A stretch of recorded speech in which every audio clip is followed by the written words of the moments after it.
All right, good morning. Good to see everybody. Morning. And open it up for questions. Ryan Averdy. Yeah, Brent, good morning. Good morning. I want to ask you about Gentry Williams and what you've seen from him, especially since what happened in the spring, but the way he's reacted to that and the chance that he's got in front of him here entering this preseason camp. He's been on a mission. That's the best way I can describe it. He's locked in, focused, and he's not that he wasn't as a freshman, but I don't think maybe it's given him an appreciation. I haven't visited with him. Why have I noticed, a different, maybe a more locked in, zoomed in, mature, driven, ambitious, mission type of mindset. But that's what I've seen. Incredible work ethic. Teammates love him. He's got, great ceiling. All of his best football still in front of him. He's long and he's athletic. He's tough as all get out. Really talented young player. Players really respect him. He's kind of a quiet by nature, but he's got tremendous respect in the locker room. Jenny? Mm-hmm.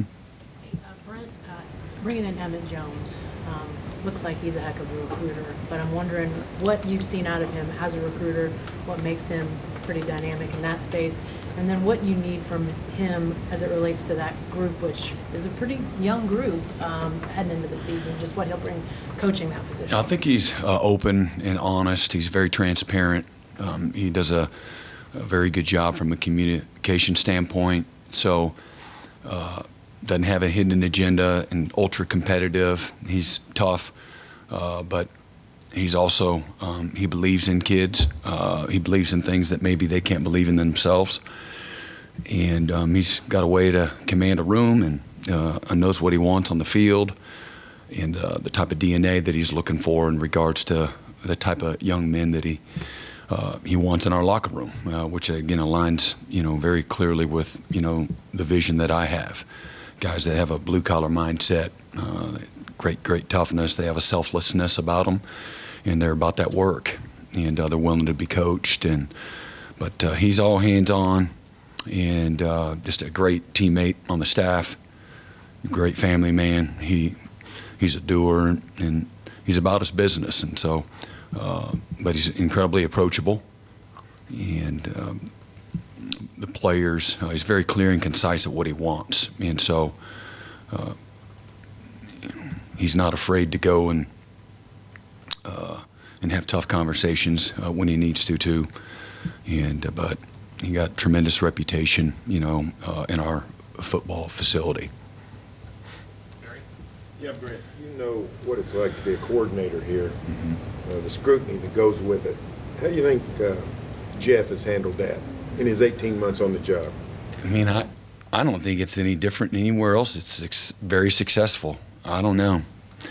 I don't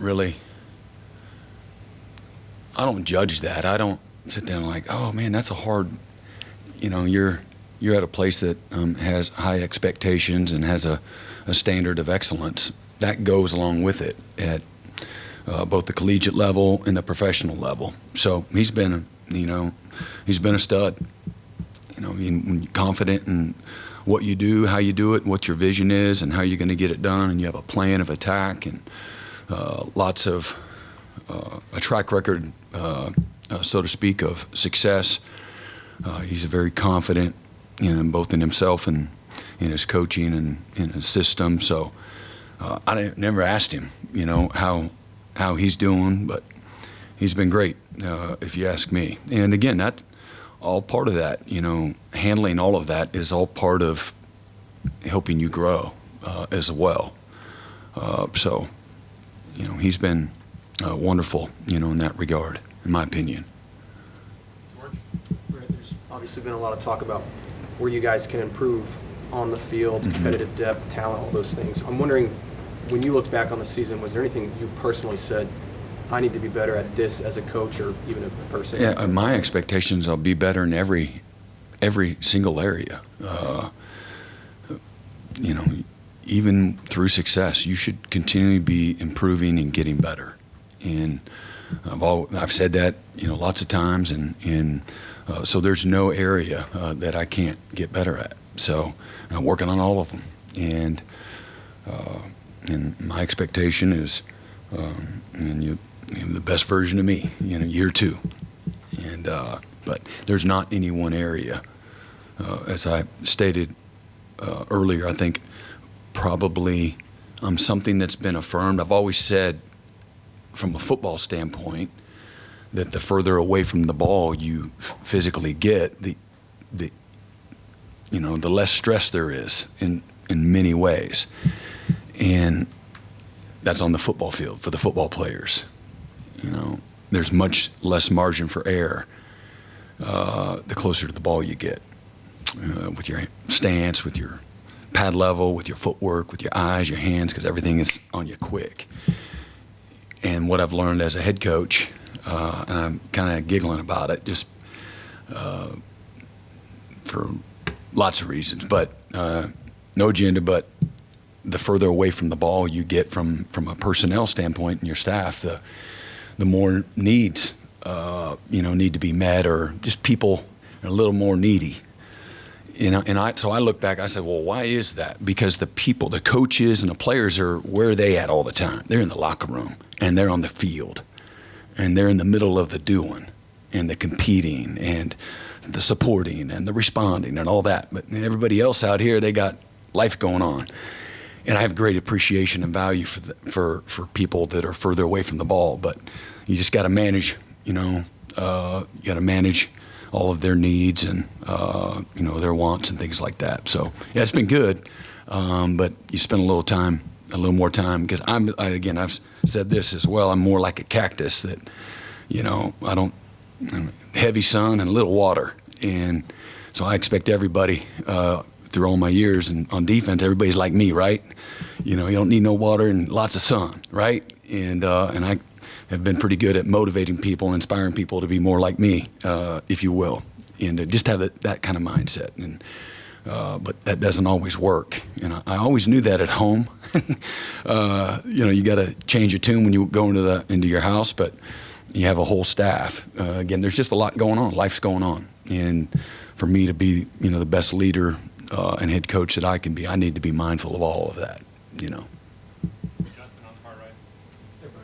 Jaron Canick's the guy who's finding his footing last season, but where have you seen the most growth out of him since he got here? And just in terms of progression, what's his next step going to be? What are you looking for? His confidence. He's got such an amazing work ethic. He's very hard on himself, never satisfied, always wants to get better. So he's got incredible humility, just great toughness. You can coach him hard. But man, he's put the time in, and he's always in the film room, always working on his, in the weight room and the elite recovery, nutrition. He's a gym rat. He's always at the facility. Him and Danny are like Pete and repeat, freaking frack, and I love that. That's what you want to develop. That culture of real, deep-seated brotherhood. No agenda. Just love on each other, support each other, be there for one another, pick a man up when he's down. That's what it's all about to me. And again, I think when you recruit the right people that are seeking those things, that'll nurture that type of an environment, which to me is what playing the long ball is all about. But he's really like a pig in the mud in where he's at in his career. He doesn't have an overinflated opinion of himself, but he's confident, and but he's not threatened by anyone else. He's very much an inside-out competitor, which I think that, and not everybody, like a lot of people are not like that. They're worried about who you just brought in. They're worried about the guy next to him. They're worried about how you talk to him and how you talk to me, and that's a very dysfunctional place to be. And and a lot of it is because people are worried about, they want to compare themselves to everybody else. And my job as a head coach is to get our guys to be inside out. And to Barry's question earlier, coach and player alike, man, we can't worry about, the opinions of people that, again, no offense, that maybe we wouldn't seek, advice from. And, to get the players that way is not an easy thing to do, because they live in the comparative world, and everybody whether it's recruiting rankings or scholarship offers or opportunities or the burden of expectations from their parents, competition. You know, it's neat. They go to the camps and they're getting compared nonstop. So it's a very, I think it's the thief of all joy, comparing yourself. But Jaron, flip it back to him. He doesn't go there, and at least not outwardly in any way, shape, or form. And to me, that's why I think he'll expeditiously grow and mature in his role. You know, and a lot of guys, they can't get out of their own way. And I've said that all the time. The biggest enemy that we have as a program, and the biggest enemy that all those players are going to have for today, tomorrow, and the rest of their life is going to be about the man in the mirror. And you got to win in the mind before you win on the field. And Jaron has done that. And he'll have a much more significant role. And we'll see how that goes through competition and camp and those types of things. But he's earned the trust of the coaches and his teammates through his work and his consistency. And he's just got great habits. And when you have great habits, it leads to, a lot of success. And I think that's what's in Jaron's future. Left side, James. Brent, in the National Football League, running backs have been in the news a lot for usage and compensation and everything. But in the college game, the running back still being used the same way, or they're being used in a different way in today's game? And what about your room and how you meet those rooms? And also, we're all praying for Julie. If you can give us a little bit of an update, that would be great. Thank you. No, running backs, I don't know if they're used. I mean, I'm sure they're used more in the space game, but that's been going on for a little while now. And you don't see eye backs a whole lot, certainly in college. And when you do, it's like, what's that? It's like Washington right down the road here. They won a state championship, and they got those things called two tight ends on the field at once. And every once in a while, they'll put them both like in a line. Now there's three of them. There's a guard, there's a tackle, and there's this thing called a tight end. And so people don't necessarily know what to do with that. You play him in a 6, you play him in a 7, you play him in a 9. Do you knife him? It's really fun to see, evolution of college football. But, so are they used differently? Some ways, yeah. I mean, I think you see them, the good running backs have a very diverse skill set, where they can bump out wide and play like a receiver and be a real matchup issue, if you're trying to play man-to-man on a linebacker or the space game. The NFL is a big-time space game.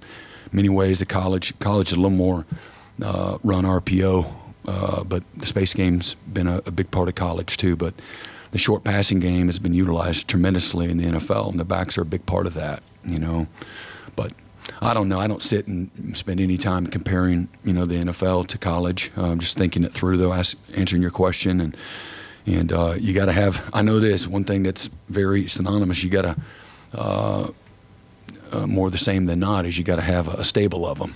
They have a short shelf life, and our roster is set up in such a way as we got a bunch of varieties of the skill sets that we love. So, we'll continue to find ways to use our guys, both, carrying the rock and out in space as well.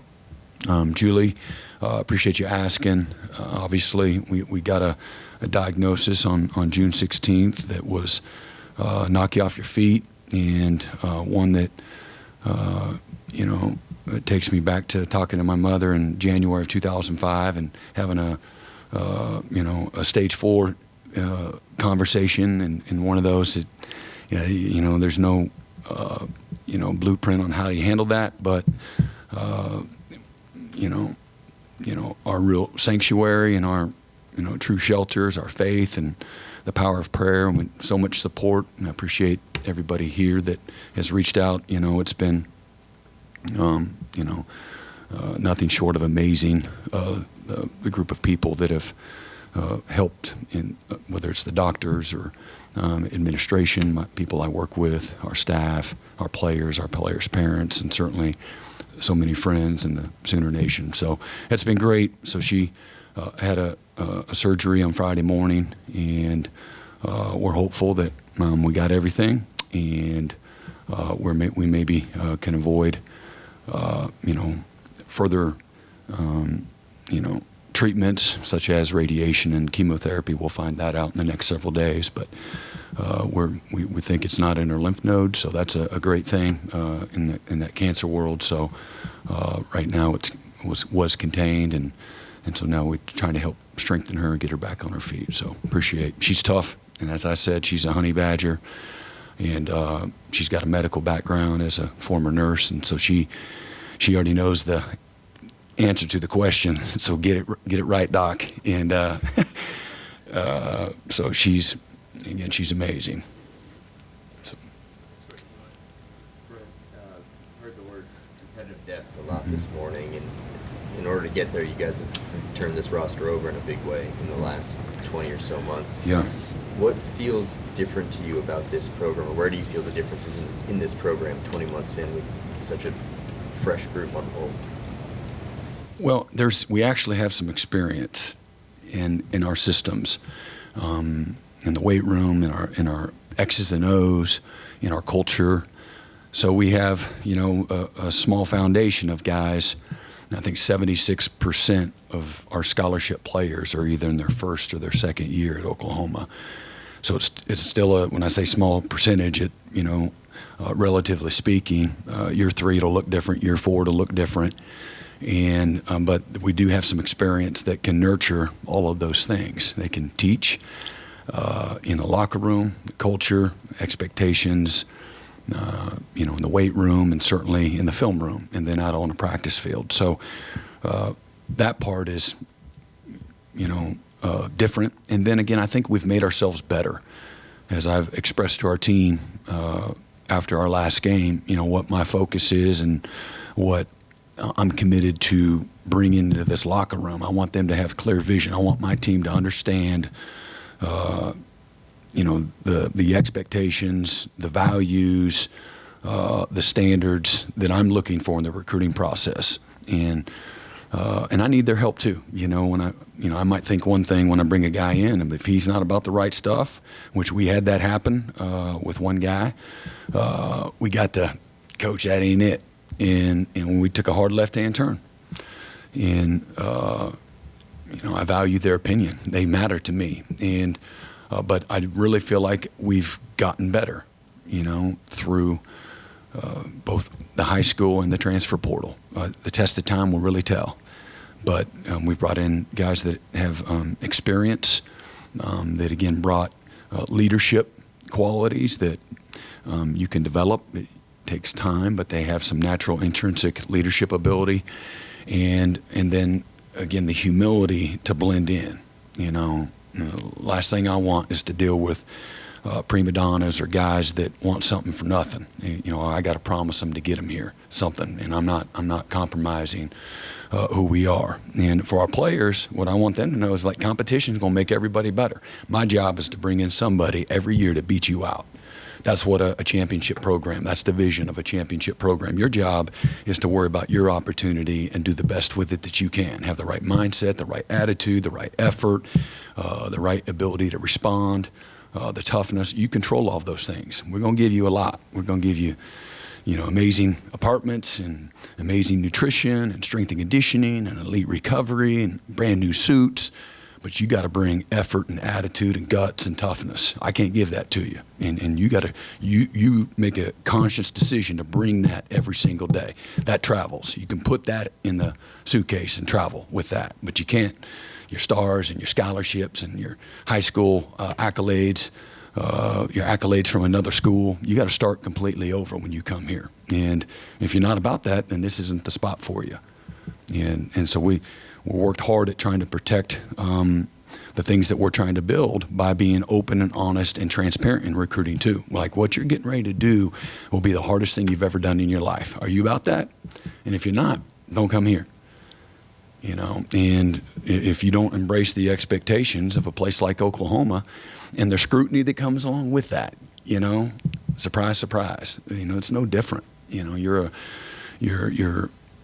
out there for everybody. That's okay. Perspective is incredibly important. And I have an appreciation for it. Good. I'm glad the room's full. Good. And I want to meet those expectations. As a matter of fact, I want to exceed those expectations, and I want players that value that too. They get that. Yeah, Brent, it can't be the only thing, obviously, but I remember when the SEC schedule was released, you talked about, I'm going to plaster this up on the wall of all the recruiting events that you guys were about to have. How has that helped for the 2024 classes and beyond, knowing that like you have something you can actually point toward and say, this is where we're going? Yeah, no, it's careful what you wish for, right? And I say that, again, with much respect. And it's exciting. It's exciting to say it, all right? And because I get you charged up. I've always had this great respect for what it takes to be successful. And I've always, just like I told the team yesterday, it'll be the best game that Arkansas State plays all year when they show up here to Norman, Oklahoma. And when you can promote Alabama and South Carolina and Tennessee, or promote going on the road to Baton Rouge or to Auburn, Alabama, or to Oxford, Alabama, or Oxford, Mississippi, it gets people charged. Your freshman year, your first game you're ever going to play, whatever that is. And because I love creating vision, I love talking about the future, and they like it when you can create vision for them so they can see it. And it's exciting. Great challenge. And as we know, that's a year from now. But I think that's been another reason for young men and families to be interested in University of Oklahoma. It's not been but it's been another and from a reasoning standpoint. Hey, Brent, you kind of touched on it earlier, but you've talked about feeling more confident about the competitive depth this year, and a big reason being the first and second year guys and the talent of those players. Just when you look ahead to fall camp, especially on defense, how big of an impact do you think those first and second year guys can have? How much do you think they can push for big roles? The first and second year guys, I think, my expectation is they're all in the two deep, from the get-go, and based on what we've seen. And again, when we recruit them, we felt like they'd make us better. So we've got a lot of work to do, and don't like really to project a whole lot. I want to see you do it. And but we got an opportunity sitting in front of us. We've got 32 days till we kick off, and we got 24 practices on the books, and that includes some jog throughs and walkthroughs, things of that nature. But everything counts, everything matters. I have high expectations for all of our whole locker room to be a much improved version of ourselves, and especially again on defense, we have 9 transfers and some excellent high school players, and then several players that maybe were in that too deep because we didn't have great depth a year ago. Not that they were easily the best guy. Maybe they were, maybe they weren't. But maybe weren't ready to have a bigger role a year ago that we are really counting on. Maybe a guy like a Gentry Williams is a guy like that. And I feel like I know a lot about him. I love who he is as a competitor, what's inside of his heart. And then he has talent on top of that and the toughness that you got to have. So without going through every guy, I would expect significant opportunities and roles for all the, again, you're talking 76% of the team is first or second year scholarship guys alone. So I would expect, quite a few of them to have, strong roles. Second row, Dean.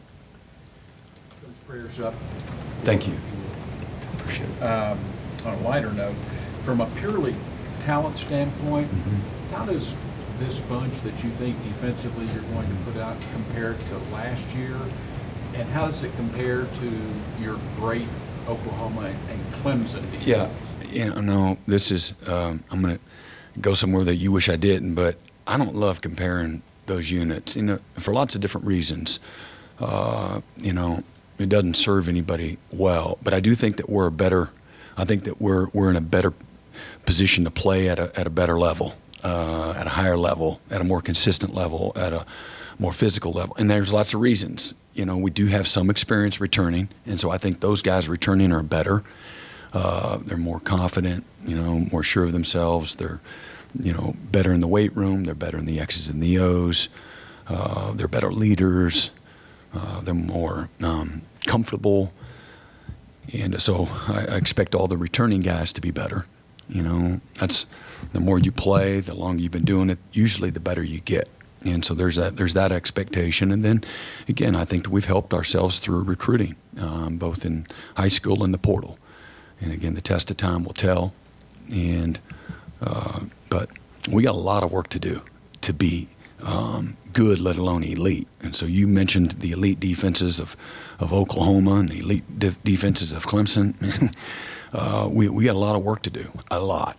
And but our guys are putting the work in, and we'll be there if they keep their their head down, and us as a staff continue to be honest with ourselves and find ways to constantly get better. We got to have humility and the right kind of vision, as well as the leaders and the coaches, and then believe in, again, what it takes, how to develop guys, how to teach them and coach them, and bring out the best in them. That's what a coach, is charged to do. But in regards to comparing, it doesn't do me any good. And again, I'm Captain Obvious, and we're not there. And but I do expect us to be, much improved. If that shows up on a stat sheet, great. But I want to be, and again, I want a humble football team. I want to run the football. I want to play great defense. And until you can say those things, we're not anywhere, close to, where we need to be yet. And but. Believe in the guys and the work that they've put in over the last 6-7 months, and the improvements that we made, and both in scheme and in our development.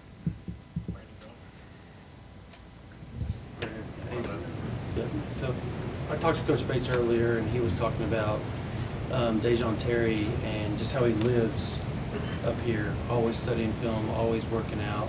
Can you talk about just some of the mentality that he's brought to the team and what we can expect from him during the 2023 season? Well, it's one of the qualities. I fell in love with him, the first time I spoke to him, and then every conversation, it was more of the same. And for me, connecting and having somebody that, even if you're faking it, you think like I want you to think. You're hungry, you're driven, you're ambitious, you're humble, you're tough, great focus. You're a guy that's about to work. And, man, every conversation I had and every question, well beyond the field, I just wanted to find out who he was as a human being, as a leader, as a young person chasing his dreams, as a teammate. That was, important to me as well, and to us. And then he's, again, we haven't done a whole lot yet on the field with him, but he got all the other stuff right from a transition standpoint. And again, being a summer guy, you don't have he doesn't have a resume with us yet, when it comes to the playing and the improvement and all that kind of stuff. So, but he's all those things I just said, and that fits the mold of what we want. And again, to me, his focus and his toughness and his ambition will make that group better. I want that group to be the backbone of our football team.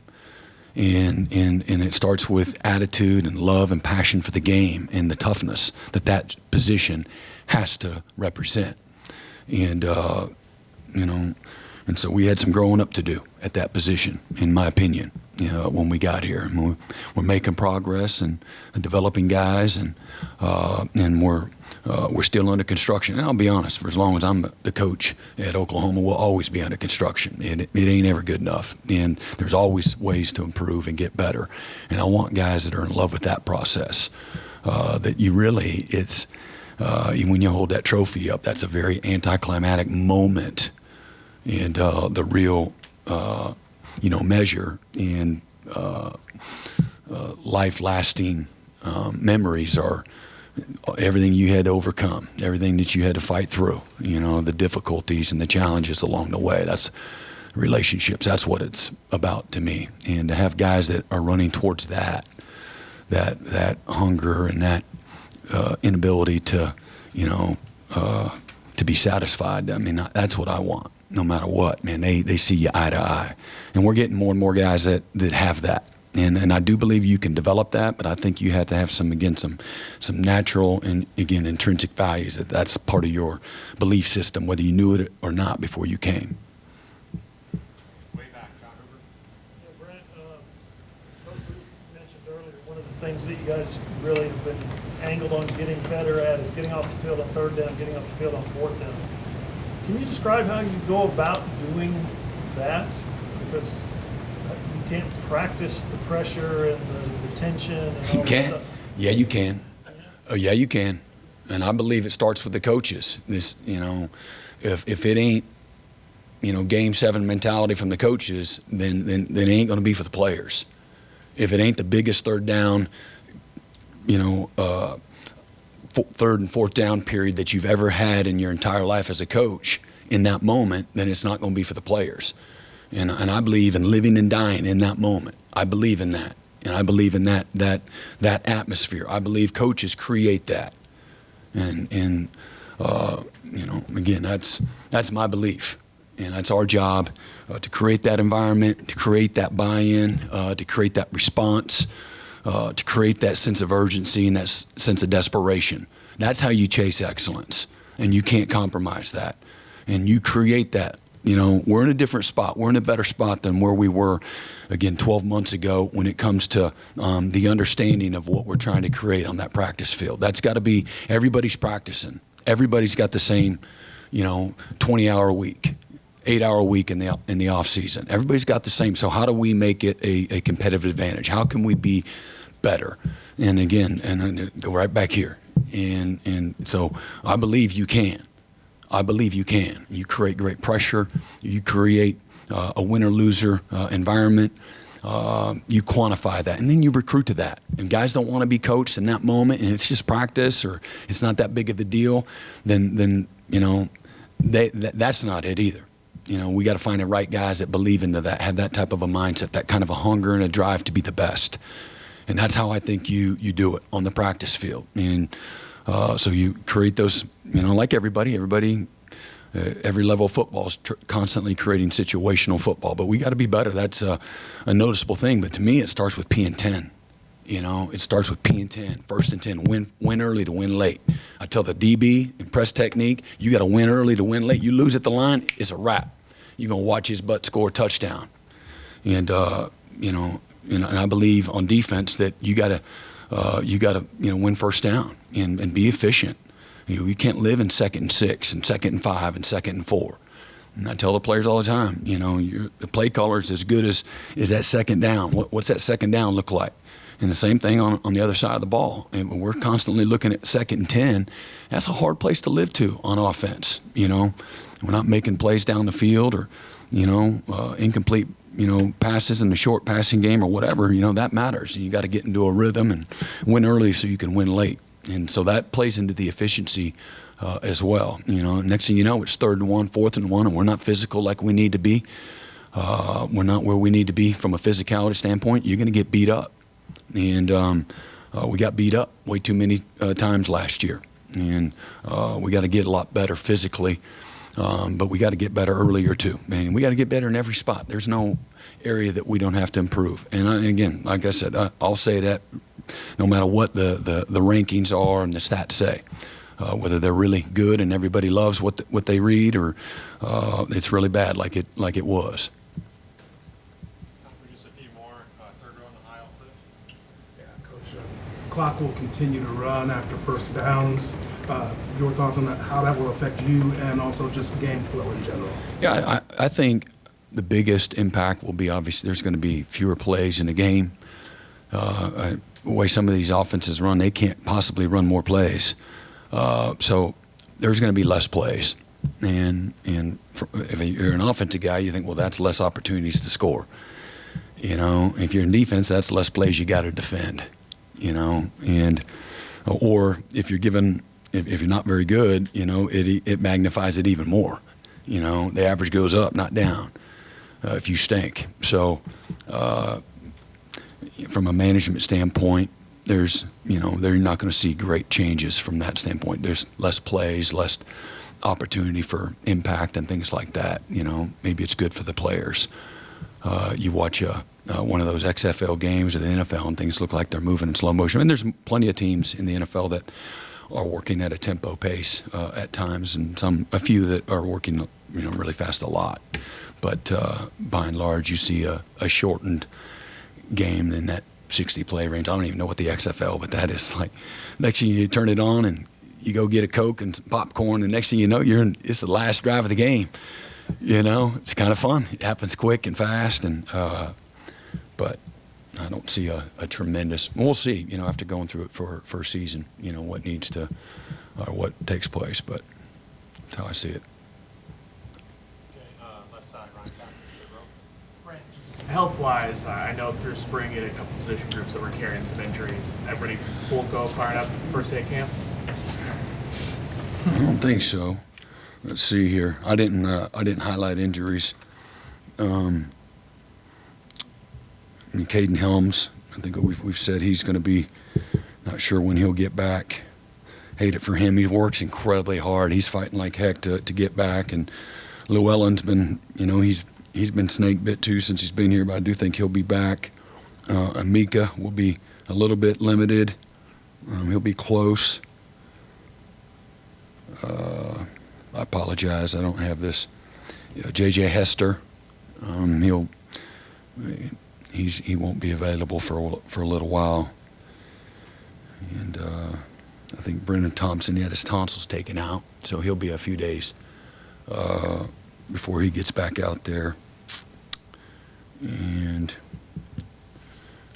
everybody else, so Jacob Sexton, probably he could probably be ready to play, but he's ahead of his timeline and does look terrific. But we're going to really work hard at trying to protect him because he's just naturally eager and aggressive, and we don't want to put him in a compromising position. So we're going to help with that. But sometime in the middle to later September is when he would have a full clearance, if you will. But he's ahead of the curve, to be honest with you. And Walter, you didn't see him in the spring, but he's been cleared just after the spring, and he'll be ready to go.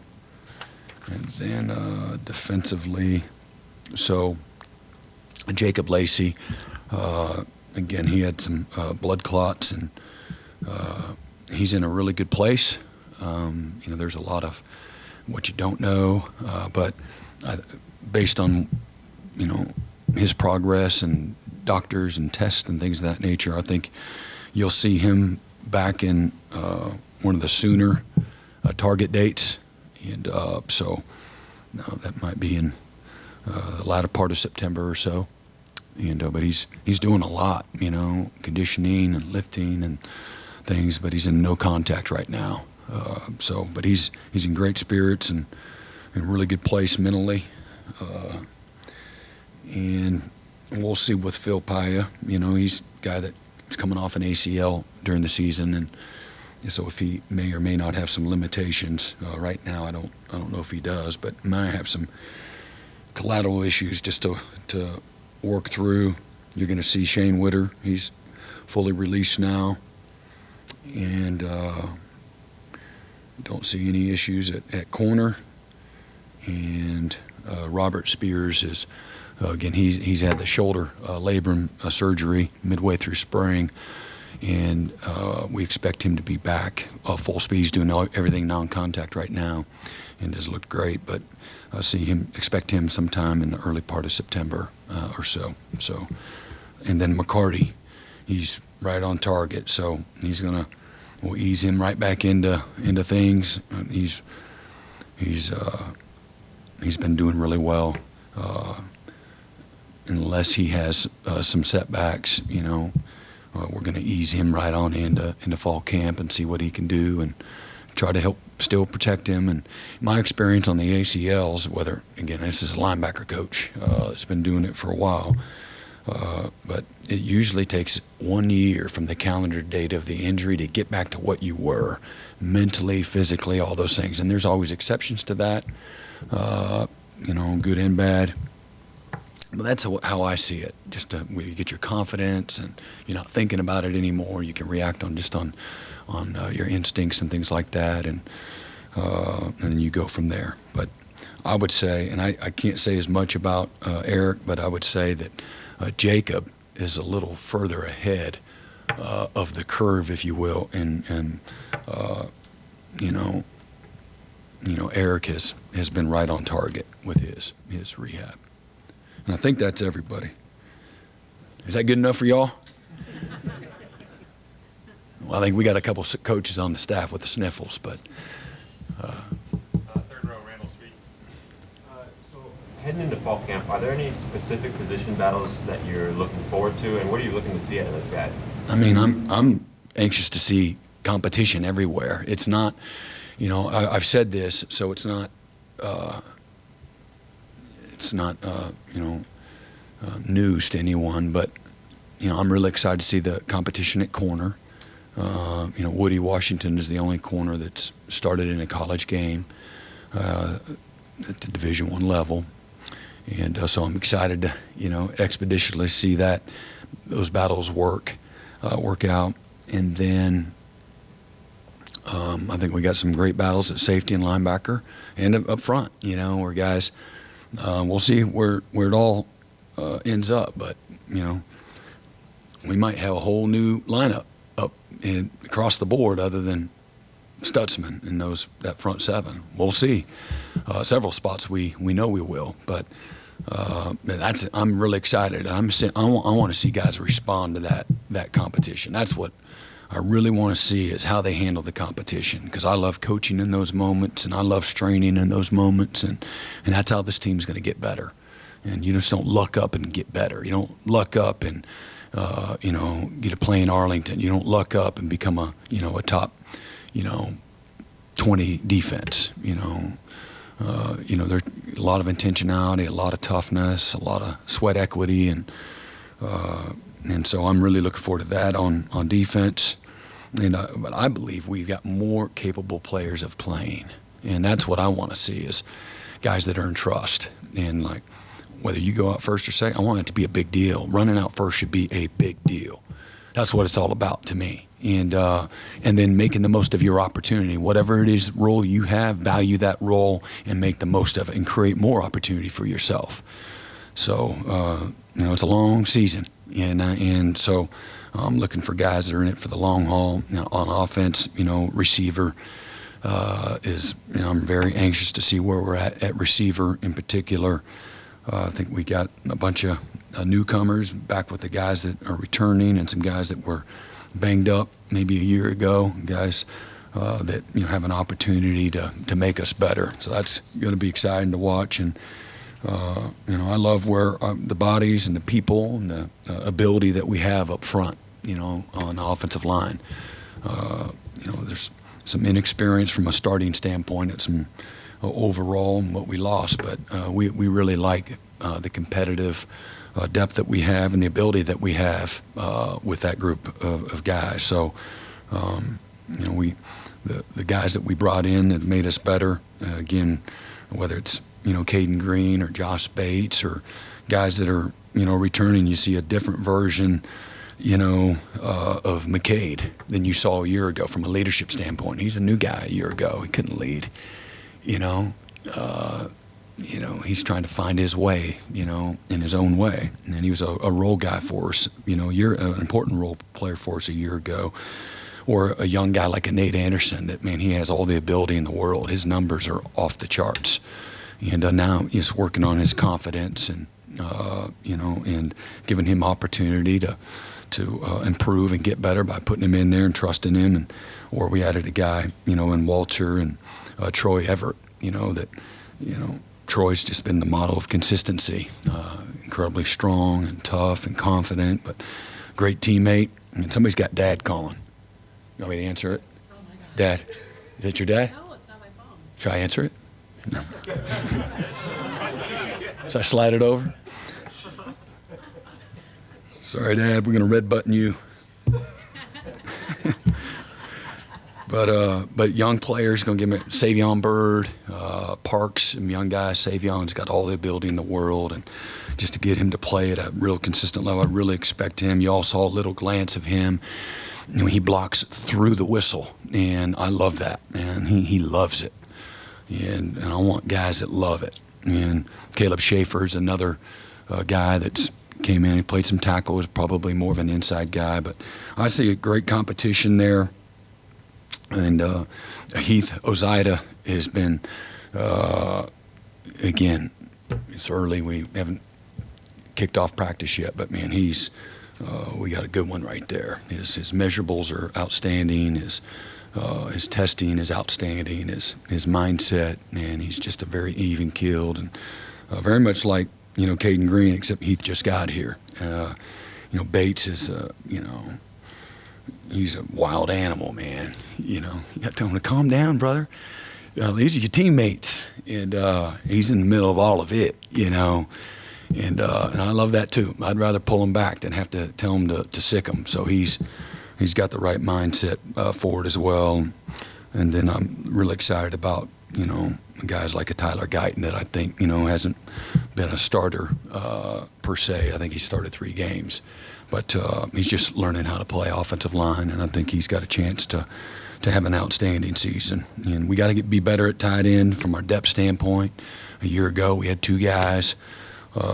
And we got to have more guys. You got to have tight ends that can set edges, that can protect, that can attack the middle of the field, that show up on teams. And you can't have a group of tight ends that aren't out on the field helping you become a better football team. But they should be integral parts of your special teams and an integral part of developing toughness as a football team and giving you versatility in what you can do from a presentation and a scheme standpoint. And it really handicaps you when you can't. That's my opinion as a defensive coach. So I think that we're better than where we were a year ago. We got to keep getting better. We got to recruit better. We got to develop. We got to get guys healthy, and that'll help us be a better, football team, as well.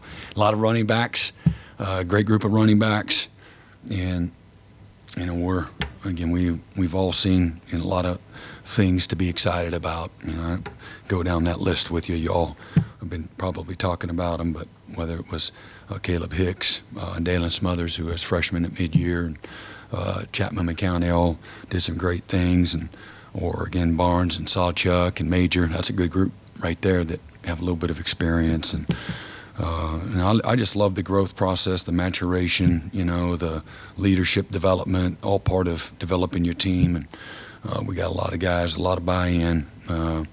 Jackson Arnold's helped us there with that group. It's a great group led by Dylan. But Jackson he's anxious and eager, but he's willing to be led as well, and we're willing to learn and grow. He doesn't come in with a guy that has all the answers, and I love that humility, but ambition too. He's very ambitious. He's trying to create an opportunity for himself and a role for himself, and be the guy. And I love that. So I believe that we'll all that competition, and there's plenty more, but I'm looking at it from everybody's standpoint. Again, I said this before, the best receiver coming out of the spring was Gavin Freeman by long ways. And some people say, oh, then we must suck then at receiver. I don't think that's reflective of that at whatsoever. I think it's more about what Gavin Freeman brings to the table and how hard he works, how much he cares, and his talent and ability. If you look at his measurables, he's one of the fastest guys on our team. Both linear and change of direction, and you can't. Some guys, they always make the play. Some guys get open. Some guys make the tough plays. The competitive plays, and some guys don't. And they come in all shapes and sizes. And my man is wide open. He wins everything out here with Schmitty. If Schmitty stood up here right now and want to talk about Gavin Freeman, y'all be here till midnight tonight. And so I say that with all appreciation and thankfulness for Gavin and his mindset, his attitude, and what he's done. He makes everybody around him better. And so that's how I see it. Some people are like, oh man, we must really be hurting. That's not how I see it. He got all that stuff, and there's plenty more guys that have the opportunity to play and compete at a really high level. But he's the one that has stood out. The other guy that's been the motto of consistency, and not to ever take that for granted, because we're gonna miss him when he's gone. It's Drake Stoops. And he's right there with him. But Gavin will tell you everything he knows, he learned from Drake. And just how to be a pro, show up every day, can be consistent and work on your weaknesses and be a great teammate and be thankful and have some gratitude for your opportunity. And I want a whole locker room full of that. And that'll go a long way as opposed to entitled. To me, the opposite of being thankful is being entitled. And we're not entitled for anything, no player, no coach, and certainly us as a program. So he epitomizes that, and I have great appreciation for that. Is that it? All right. Appreciate you all.